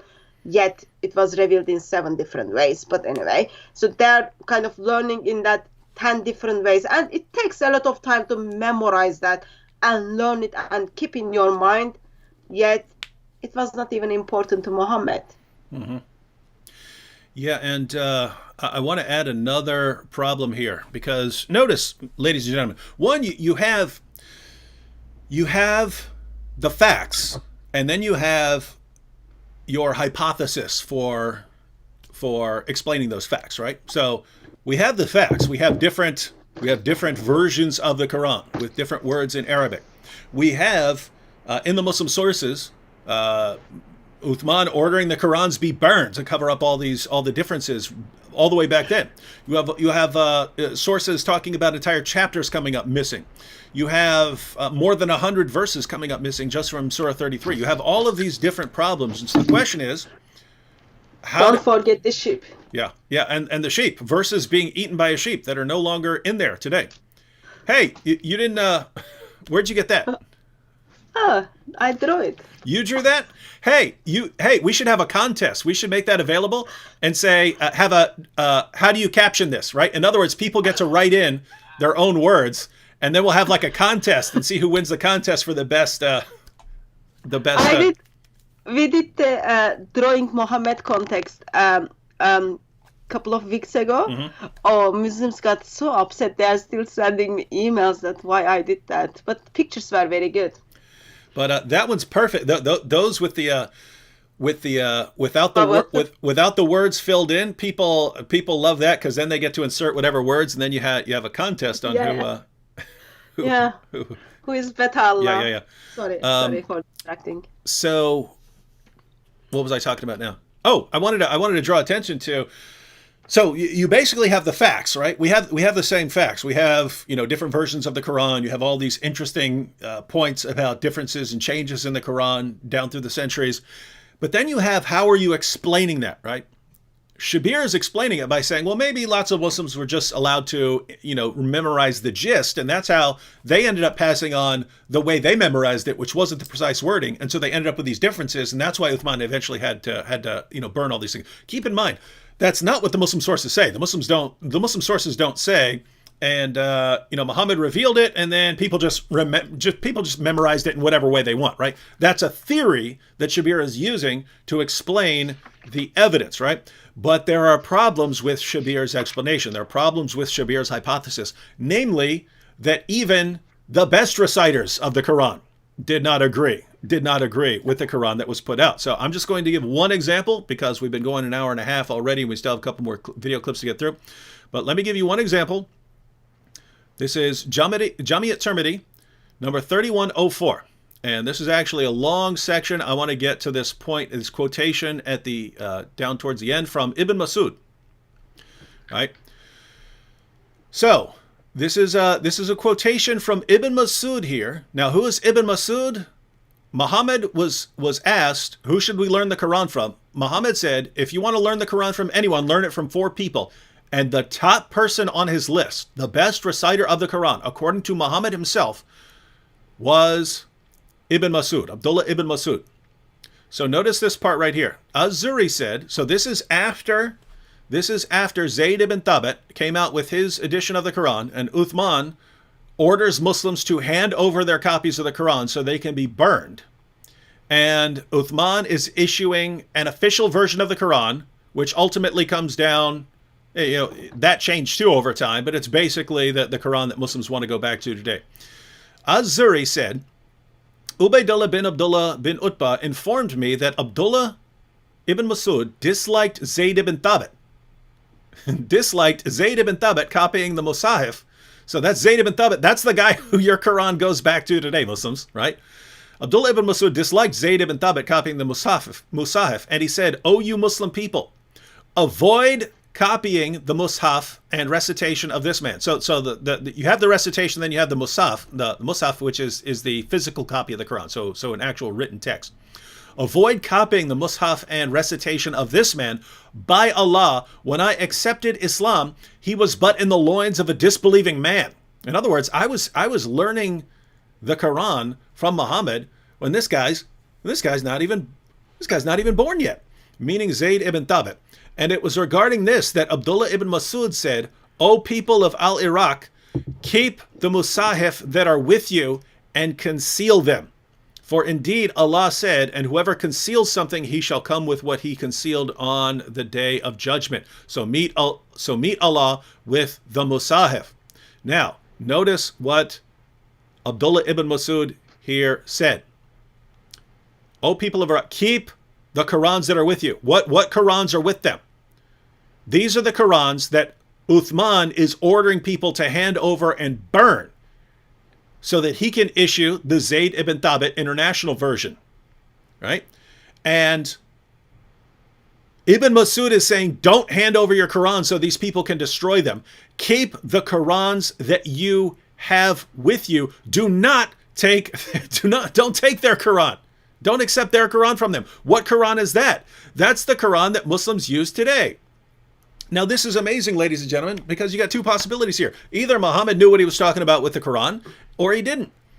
If Muhammad knew what he was talking about, then the best reciter of the Quran, the guy who knew the Quran best, was Abdullah ibn Masud. Abdullah ibn Masud looks at your Quran today and says, don't take that. Take this one that they're trying to burn. So he says, don't trust that one. Trust this one, trust the Quran that they're trying to burn. So if you trust Muhammad, then you should trust Ibn Masud and not trust your Quran today. Alternatively, if you decide you're just going to trust the 1924 Cairo edition, which ultimately goes back to Zayd ibn Thabit's version, if you say, nope, we're going to trust Zayd ibn Thabit's edition, well, great, then you can't trust Abdullah ibn Masud, and therefore you can't trust your prophet that he knew what he was talking about with the Quran. So your own prophet didn't know what he was talking about with the Quran. Guys, do you not see it? How do you not see this, Muslims? How do you not see him? How do you not see this? You're saying we can trust this Quran, perfectly preserved. And Muhammad's top reciter of the Quran says, whatever you do, don't take that Quran. Keep your own Qurans. Don't hand them over. They're going to burn the true Quran and give you this other Quran. This is amazing stuff. This is amazing stuff. But keep in mind, ladies and gentlemen, perfect preservation right down to the letter. Miracle of Islam. It's a miracle. Islam has so many miracles. They got the miracle of perfect preservation, the miracle of reinterpretation. They've got all the miracles. Should we go on? All they need is Allah to practice the miracle of communication and communicate better. Yes, we can continue. All right. More from Shabir Ali. So how to capture the original words? It is said that the Caliph Osman, on whom be peace, commissioned a committee of some Muslims who were known to be good reciters of the Quran, skilled in the Arabic language, so that they could write it properly. He commissioned this committee to produce a copy of the Quran and to make copies of that and send those copies to the various parts of the Muslim empire. There are reports as well that prior to him, a previous caliph, Abu Bakr, had commissioned one of the persons in this committee, Zayd bin Thabit, to make such a collection, and that collection had been kept in his possession, the possession of the caliph, until he passed away, and then passed on to the second caliph, who then, on his death, left it in the care of his daughter, who, Hafsa, was a wife of the Prophet Muhammad, on whom be peace, and therefore for Muslims, one of the mothers of the believers. So these are all trustworthy individuals caring for and preserving the Quran.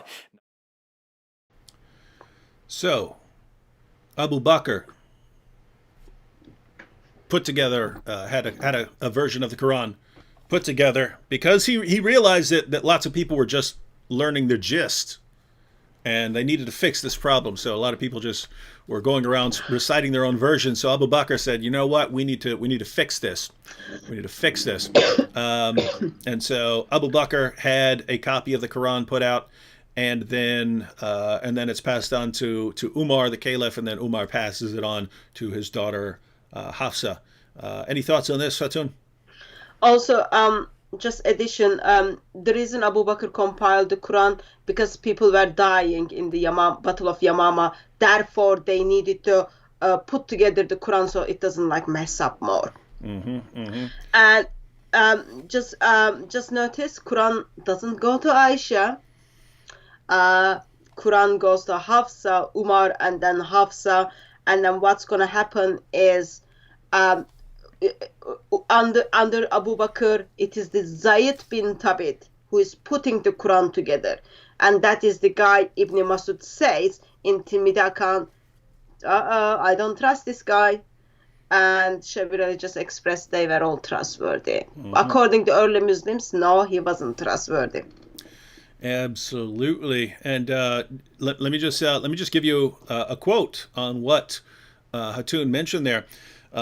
This is from Ibn Abi Dawud's Kitab al-Masahif. So basically when Muhammad died, then a bunch of people who had only converted to Islam because they were terrified of Muhammad thought that they could leave Islam. And so Abu Bakr launched what were called the apostate wars. And so he has to go fight all kinds of groups. Anyway, Abu Bakr has to go out and fight at the battle of, we say Yamama, specifically because if we say Yamama, then a bunch of you go, oh, you said Yamama, right? So we say Yamama, but here's a passage from Ibn Abi Dawud's Kitab al-Masahif. So basically, Abu Bakr sends Muslims who had the Quran memorized out to fight in this battle, and they get slaughtered. They ultimately win, but so many of the people who had parts of the Quran memorized died that parts of the Quran were lost forever. And why is this relevant? Well, because what Muslims believe today is there were all kinds of companions who had the entire Quran memorized, and they all survived for years. Well, let's read what your own sources say. Ibn Abi Dawud's Kitab al-Masahif. Many of the passages of the Quran that were sent down were known by those who died on the day of Yamama, but they were not known by those who survived them, nor were they written down Nor had Abu Bakr, Umar, or Uthman by that time collected the Quran, nor were they found with even one person after them. Did you catch that? Let's read it again. Many of the passages of the Quran, of what? Passages of what? Of the Quran, that were sent down to Muhammad were known by those who died on the day of Yamamah. So they were known by people who were in that battle, Muslims who were in that battle, who died in that battle. There were passages revealed in the Quran that were known by people who died in that battle, but they were not known by those who survived them, nor were they written down. So other people didn't have them memorized, nor were they written down, so they didn't have a physical copy, nor had Abu Bakr, Umar, or Uthman by that time collected the Quran, nor were they found with even one person after them. Now, this is amazing, because every Muslim wants to tell me, nope, there were all these companions, and they all had the Quran completely memorized, beginning to end. They could recite every word of it. And we read your sources, and it say, nope, there were a bunch of people who went into battle, and they died. They died in battle. And they were the only people who knew certain parts of the Quran. So we couldn't find the parts that they had memorized. We couldn't find them with even one person, and no one had written them down. Now, if no person knows them, and you don't have them written down, where have these gone? They've gone bye-bye. Yeah, you lost them. And as Hatun pointed out, ladies and gentlemen, according to this passage, that's why Abu Bakr said we need a physical copy of the Quran. We can't, Muslims today, the Quran can't be corrupted. We've got the power of memorization. And Abu Bakr realizes this is a horrible way of doing things because people who have it memorized die. Right? And so, and what's amazing, Hatun? What's amazing is that the Muslims we can read right off their pages. We can read right from their sources that the reason Abu Bakr decided to put the Quran in a physical book form was because so much of it was lost in battle. And the Muslims who are watching this will go, no, that's not true, because there were all these Muslims and they all had it memorized, and memorization is this perfect process, and none of the Quran was lost. And that's the amazing part. Muslims, where did you get that from? You got that from your leaders. Your leaders contradict your sources. We're reading your sources and saying your leaders are lying. You're looking at your leaders going, no, my leaders tell me the truth, so the sources must be lying. Abu Bakr must be lying. The hadith are lying. All the hadith collectors are lying. All our early sources are lying. These guys are all lying. We trust our leaders, not Muhammad's companions. You understand how, gosh, this is so amazing. Our leaders say perfect preservation right down to the letter. All our sources say that's complete load of nonsense. We'll believe our leaders, not our sources, not Muhammad's companions, not Aisha when she talks about verses being eaten by sheep, not Aisha when she talks about more than 100 verses coming up missing from Surah 33 when they realized that all the people who had memorized those verses were dead. Who cares what our sources say? We'll stick with our leaders who lie to us non-stop every day of our lives. What is this religion that it convinces you to listen to non-stop liars? All right, go ahead, Hatu. Sorry, I had to go on a little rant. The part of the Quran which you said bye-bye because people, when they died, they took the Quran with them. Can I just remind the people the number of those people? 70 people died in the Battle of Yamamah. Then Muslim world freaked out. They are going to lose whole of the Quran. 70 people. That already shows actually no. Quran wasn't in the hearts and minds of people. 70 people. And they took the Quran with them to wherever they went. End of their life. And then from that, what we have is we've got the second Quran. So that's the first Quran. And then we've got the second Quran under Uthman. And then we've got the same issue of memorization. As within like 20 years, Muslims are calling one another kafir in the battle. Therefore, that shows memorization was very, very weak. The way people are reciting now identifies other person as kafir. Memorization failed in the completion of the first Quran under the Abu Bakr. Memorization failed in the completion of the second Quran under Uthman. And then, of course, it was already failed at the time of Muhammad. So, And remember, David already expressed, Zayd bin Thabit is the one who is responsible to put the Quran together in the both of occasions. And one of the person which Muhammad says take the Quran from, Ibn Masud says, don't trust this guy. I don't trust this guy. Hold your Quran to yourself. So he's not very reliable at all. And then Uthman orders everything to be burned, and then Quran is being put together under one harf or ahruf, if you say, like plural is like in one version, which Shabir Ali was saying, oh, it might be the limit or the age, those kind of things. But Uthman makes that one version of the Quran. And then he sends people to different cities with the one version of the Quran. I think it's all so sad for me. It's like so sad for Muslims. In a sense, Allah was not even capable to protect his own word. Muhammad was not even giving attention to the Quran, which he was going to give it to the Muslims. Yet today's Muslims simply say it is perfectly preserved by memory as well as by written. Mm-hmm. Here we have again from Three Idiots. That's just the name. I'm not calling anyone idiot here, but the name is Three Idiots. Again, I'm assuming this is joking, ladies and gentlemen, but this would be a typical Muslim response. David, obviously you are lying, or show us where does it say that all the Hufaz have died. So Hufaz are the people who've memorized the Quran. Yeah, that is what you are claiming. Hadith said Hufaz are dying, not died. No, that's not the passage we read.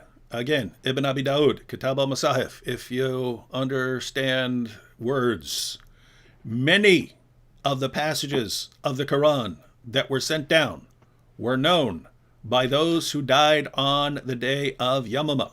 Notice, it's not one passage, it's many passages of the Quran that were sent down were known by those who died on the day of Yamama, but they were not known by those who survived them.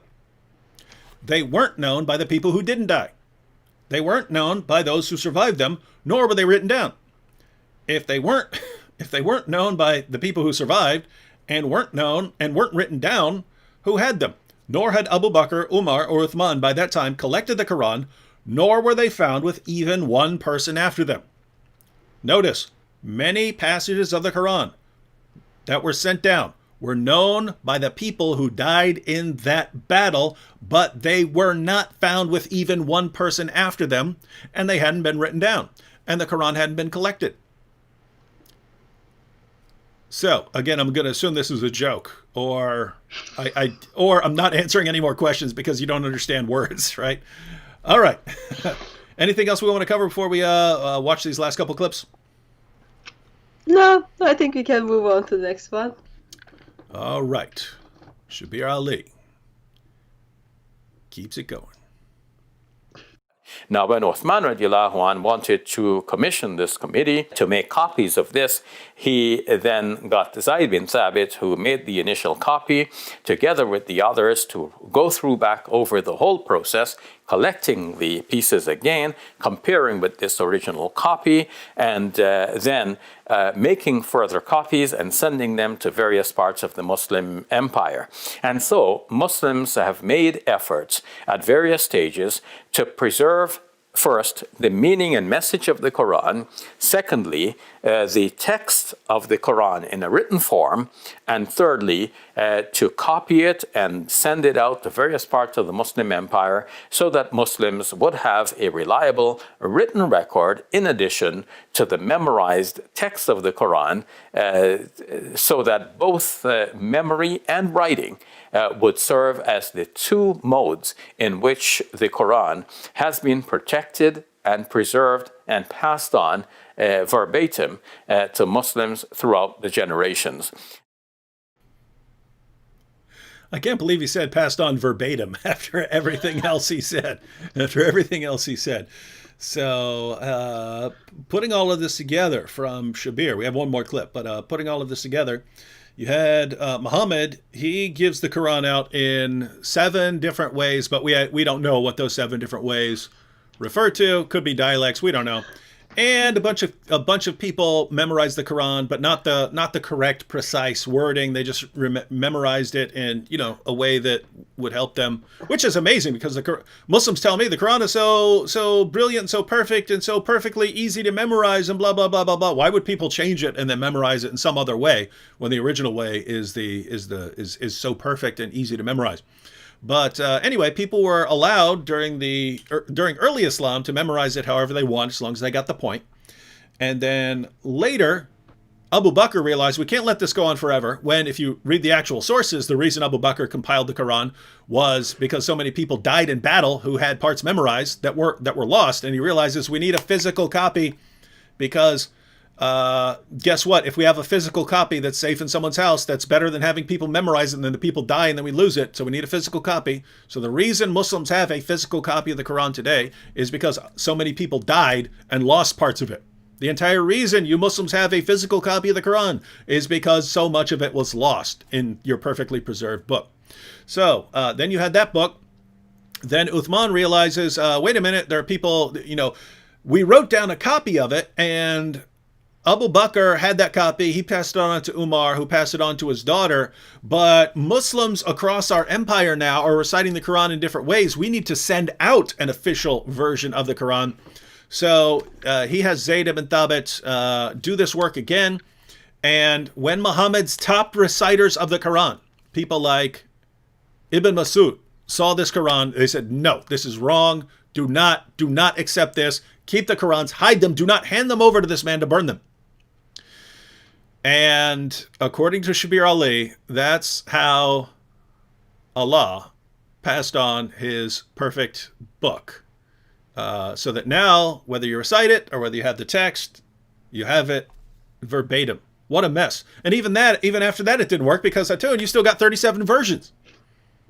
My goodness. So, something happened after it being verbalated along the way. That one perfect Quran under the Uthman give birth to 21st century's 37 different Arabic Qurans. Mm-hmm.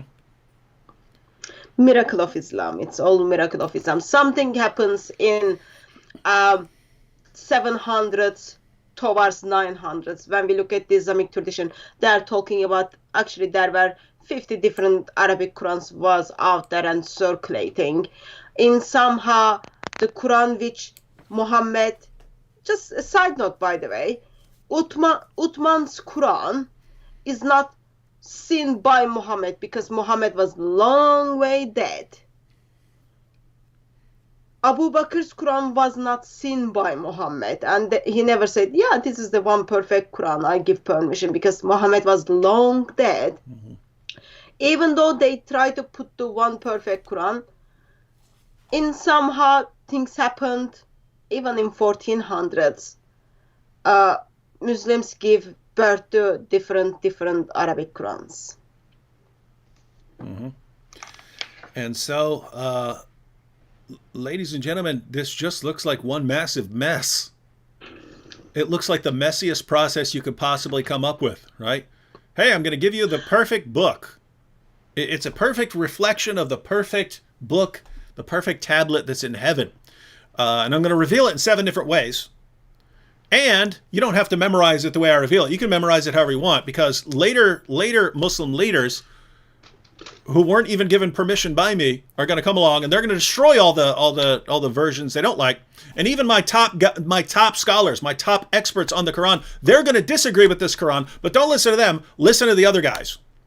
And then after they burn all the evidence so that no one can even look into this, and after centuries of changes and rechanges and all kinds of changes upon changes, you'll eventually get down to the 20th century. And then I want you to take one book, completely ignore all the other versions, and lie about everything. And that is the miracle of Islam. So how would you respond to the basic objection on, so if even the time of Muhammad, let's say Quran revealed in 7 different ahruf, and in somehow in early Muslims had more than one Quran, which Quran is the correct one? Or how can still, while Allah reveals in the 7 different ways, still he's got one eternal tablet there. How do you do this calculation? 1 plus 1 plus 1 plus 1 plus 1 plus 1 plus makes 1. Mm-hmm.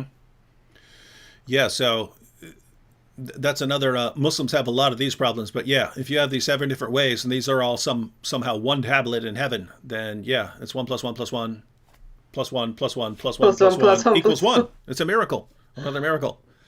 So yeah, wow, ladies and gentlemen, perfect preservation, right down to the letter. All right, we got one more clip. Should we watch it?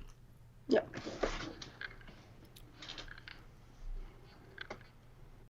Now, of course, we have to explain how did these variety of readings still manifest. Well, the text in which Uthman, on whom be peace, Uthman, may God be pleased with him, had preserved the Quran, was written without vowel points and without dots that distinguish between look-alike letters.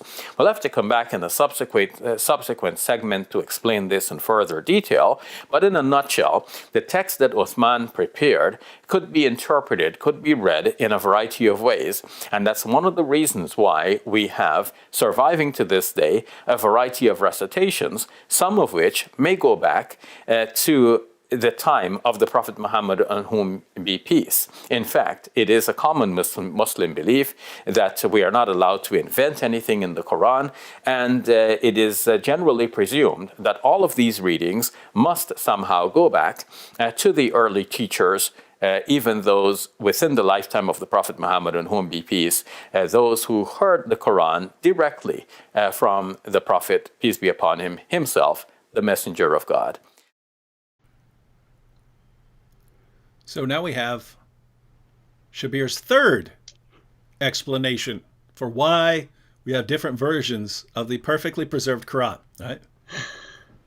So remember, because ladies and gentlemen, you need to learn this. You need to learn this so that when you're talking to your Muslim friend, you can explain this to them, and then you can show them the clips from Shabir Ali to verify that this is the new emerging position on these different versions of the Quran. But one, the Quran was revealed in 7 ahruf, even though we don't know what ahruf means, but there are 7 different Qurans, right? So that's one.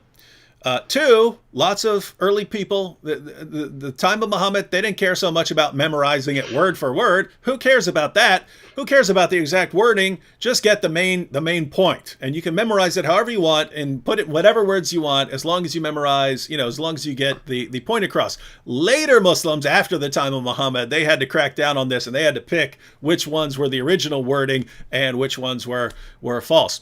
And then, so those were 2 of Shabir's responses. But then even in the Quran that's sent out by Uthman, remember when he burned all of the other ones, and then he sends out his official version, and then there are Muslims like Ibn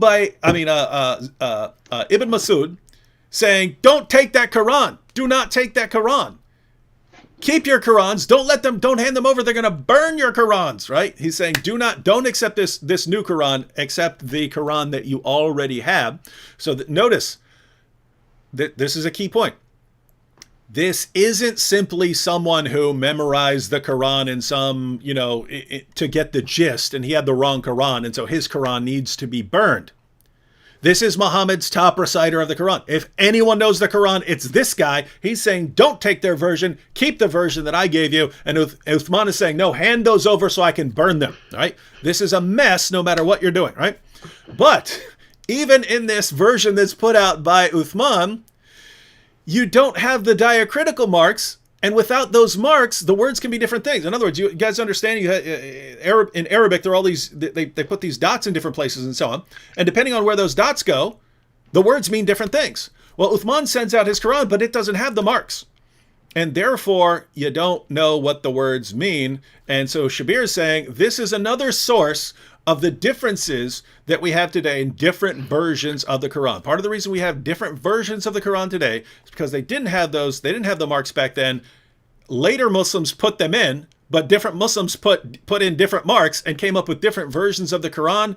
And so now we have 3 separate ways we ended up with different versions of the Quran, even though according to Muslim apologists and almost 100% of Muslims worldwide, the Quran has been perfectly preserved right down to the letter from the time it was revealed to Muhammad. Hatun, What do you got? Can I just question something he said? He's talking about text is the one which gives birth to the different recitations. So it is Uthman's text without dots, without any diacritical marks, giving birth to the different recitations. It has nothing to do with like just the recitation by itself. And of course, in the beginning, like he expressed, actually, we don't know what is Aruf. Scholars are arguing about it, and at the end, Allah knows best. But what we have is now, he thinks, okay, this is all the Aruf, and then as you add the dots, it's gonna come together in 7 different ways or in 10 different Arabic Qurans. But just if anyone speaks Arabic and kind of knows the basics, from one Arabic like dots with letter without dots, you can actually simply just change the place of the dots and then put together 29 different words.